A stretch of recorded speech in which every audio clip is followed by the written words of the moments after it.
Uber.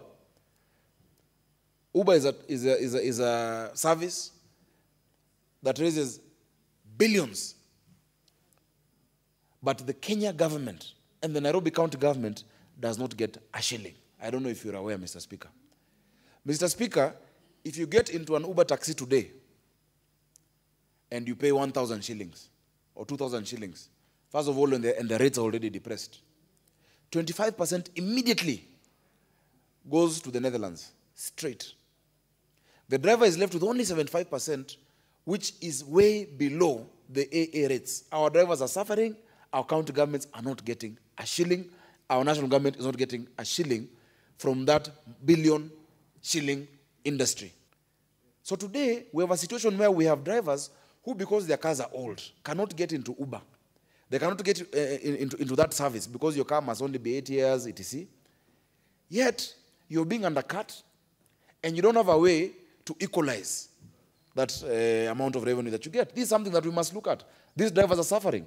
The Uber drivers are suffering today, and I will ask the leader of majority, because I know he gets things done. Please walk with me to the car yards in Nairobi, auction yards. You'll find hundreds of cars which are formerly on Uber being auctioned because the drivers cannot afford.